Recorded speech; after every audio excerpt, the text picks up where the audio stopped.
This is a good result for working families. Parenting blogger Felicity Moore in Brisbane with her take on last night's announcement. Good morning, Felicity, again.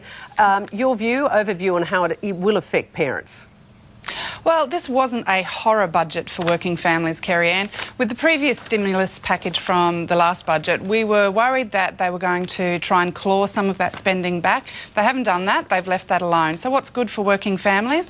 Well, healthcare is going to get better. We're going to cut down waiting times in the emergency room. We're going to cut down waiting times for elective surgery, better access to GPs through these super clinics that they're talking about establishing, tax cuts for middle-income and low-income families that we're going to save about $450 on a $60,000 a year income.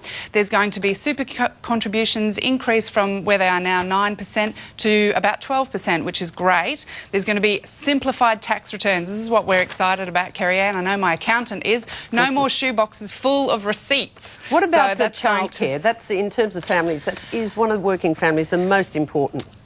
That's the big one for us, is the drop in the childcare rebate, the CCR. That's going from $7,778 down to $7,500. But the important thing to remember here, Kerri-anne, is that that is going to stay at 50% of the cap. The government is still going to reimburse out-of-pocket expenses. But what it means is that there's about 97% of families aren't even going to get up that high. It's going to affect a small percentage of working families. What that means, though, is that the government is going to take the money that they save with this measure and turn that back into early childhood education. So there's going to be more kindy places, more kindies, better education, and that's great for working families. So all up, you're happier?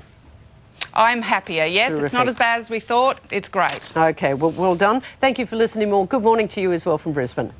Now, we turn our attention to health, and the health sector is one of the biggest benefactors in this budget. Penny Adams